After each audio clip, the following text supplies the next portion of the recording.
title. So we need to test whether the household expectation in the ECB consumer expectation survey are consistent with the first one in the Phillips curve, or the inflation and unemployment relationship, and the second one is the Taylor rule, which is the interest rate reaction to the inflation and the unemployment.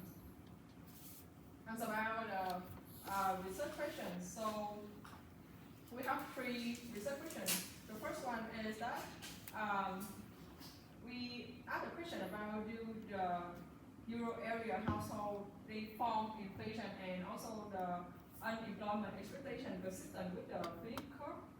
Another one is that do the household interest rate expectation they follow the Taylor rule logic. And the last one is how this pattern, which is the Phillips curve and the Taylor rule, how the difference to compare with the 2 paper in the period which is the I don't know how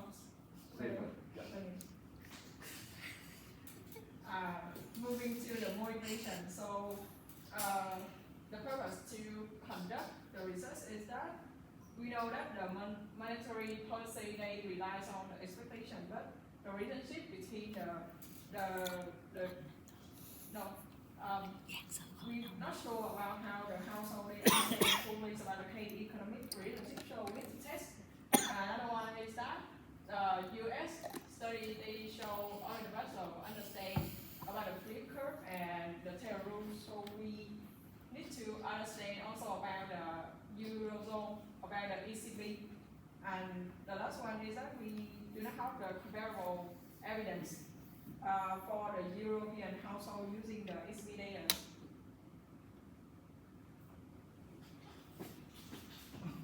And so for the data, we use the ECB Consumer Expectation Survey, or the CES, and the survey contains Euro area household information, and it's a monthly panel survey. The survey period is between 2020 and 25, with a very large observation on more than 100,000 households. And the main variables that we take from this data set is first the expected inflation for 12 months, and second is the expected unemployment, which we use as a proxy for economic slack, and the final is the expected interest rate. We take it from the mortgage rate proxy, so it's like a household level expected interest rate. And for our empirical modeling strategy, we use one to assess the household belief is consistent with the Phillips curve and the Taylor rules. So for the Phillips curve consistency, it's stated that the expected inflation and unemployment move in opposite directions. So intuitively, if the household believes that unemployment rate is going up, and they will have less expected less pressure on the inflation, so they expect that the expected inflation will go down. And so we will want to test it along with the Taylor rule consistency. So it's the relationship between interest rate and the if it moves positively with the inflation, but negatively with the unemployment. And we also we use the country weight deviations, so that means we will try to only use the country representative and isolate the cross country environment or expectation that is unique for each Euro country. Thank you very much. So this is my part. So I just want to highlight some part again. So the first is that we don't do any model here. So we just trying to find expected inflation. There are questions on that, expected employment, and how to calculate, how to test for the Philip curves and the Taylor rules. So we need to calculate the difference between expected and perceived. Yeah, so that is like the difference in 12 months. So we use the delta of inflation, which is expected inflation minus perceived inflation for the past 12 months. The same goes for unemployment. But the interesting things here that we don't have the explicit interest rate, or we didn't search good enough to find that. So we use a proxy. So we use the mortgage rate. So I think it's like somehow correlated, and we can use that as an indicator for the unexpected interest rate. But we don't have the perceived interest rate like the two variables over here.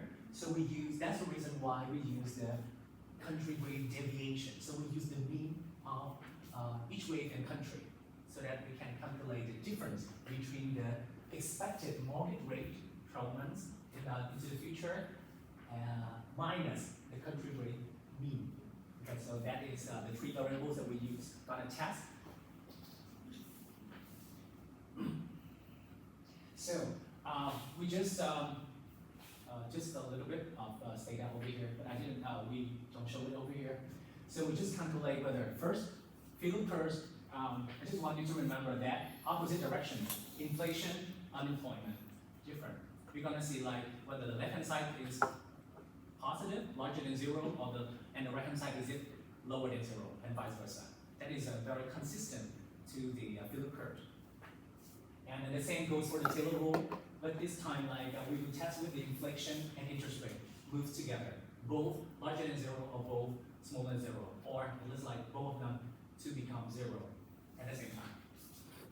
So this is the share of consistent. Shares mean like out of the around 1.1 million households, there are just around like 36% of people that hold belief expectations that consistent with the Philip curve, 36% only.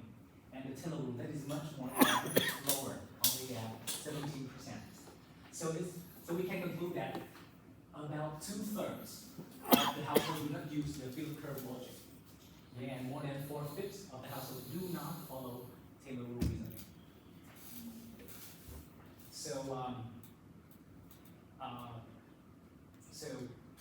European households show limited understanding of macroeconomic relationships, but it's just like we have an assumption that Taylor rules and Philip curves are like strictly followed and the right things to follow. Philip curve reasoning is good, but comparable to US evidence, we will see that like pretty much the same number for US American people. And Taylor rule reasoning is dramatically weaker. We will see it right now. So this is a tree paper. So I want you to look at the first line and the third line. It is the work that we have been working on since yesterday. So the Philip curve consistency, we have made over here at 36%, pretty close to 34%. This is European country, and this is US American households. And this is the number for the Taylor rule, 16% and 46%. So this is what we calculated. So it might not be very correct, but it is from the paper. And about the second paper, they also use Michigan survey data as well. But like this is like I will leave it here because like there is a weak relationship between unemployment and inflation. But like in this paper, they calculate in a different way, but they also show that strong inflation is associated with higher interest rate as well. So, because we still have some time, so I just want to have some kind of our comments about this one. So why is it important? And why do we need to follow the theory?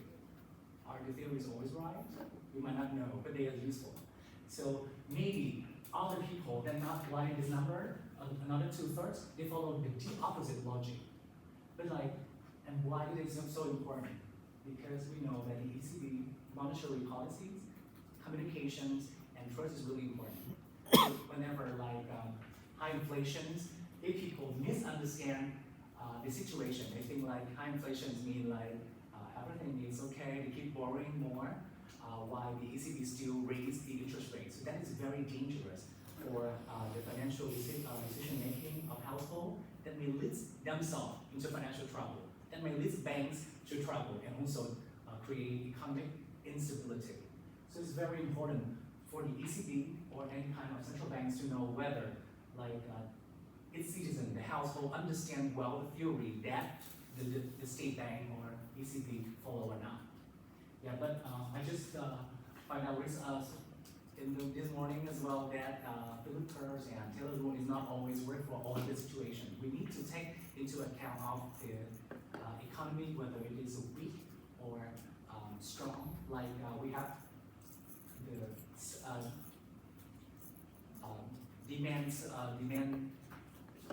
demand-driven inflation and supply-driven inflation. So we need to take into consideration of which type of inflation is that. For example, in the Philip Kurz, I want to add just some more thing is that if we know that inflation is high and the economy is strong, so it means firm expanding, they want to hire more. So it's very important to consider jumping to another company, asking for a raise, upgrade your skill, because that is the time when you can earn more money right now. But in the opposite, when the scenario is that the economy is weak, so it's very important for you not to risk the current job, save more, and act precautionary so that you can save for the future if inflation is going to be higher or not. Okay, so that is everything from our presentation. Thank you.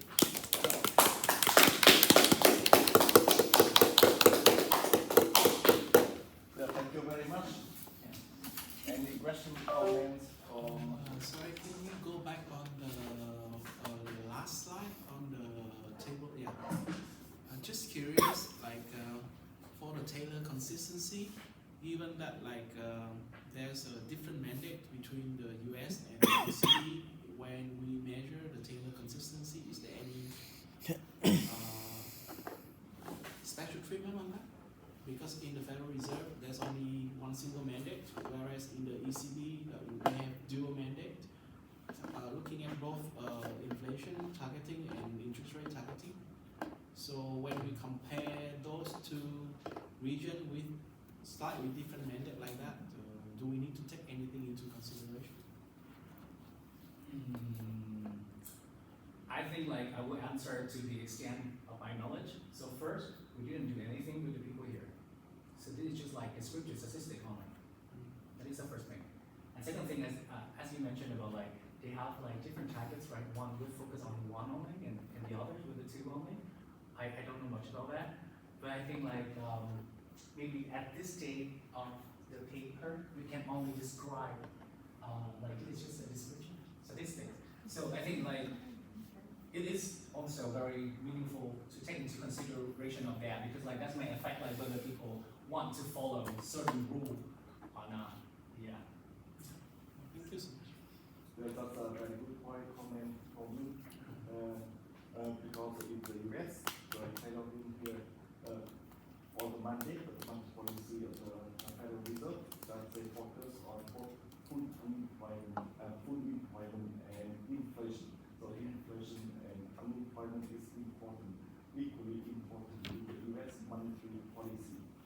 But for the ECB, officially in the mandate of the ECB, they just focus on inflation target only, and they have no mention about economic growth or employment as part of the mandate. So in the ECB monetary policy, they focus more on inflation compared with economic growth or unemployment development. So maybe it was a good point just to see, because the people in the euro area, maybe they think that the ECB was care about inflation when they form interpret expectation, not much about unemployment expectation. Yeah, but that's a good point to discuss as well.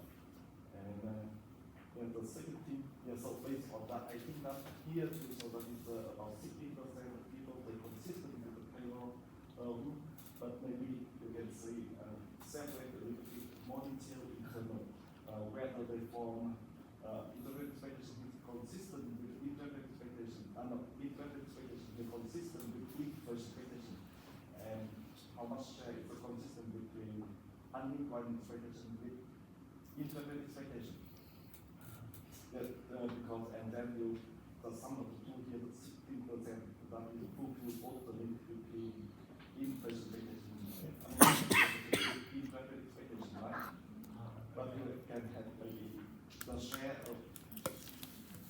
inflation expectation and inflation expectation maybe 30% or 40%, and the 60% here just mainly because of unemployment expectation. It's not consistent with the inflation expectation, right?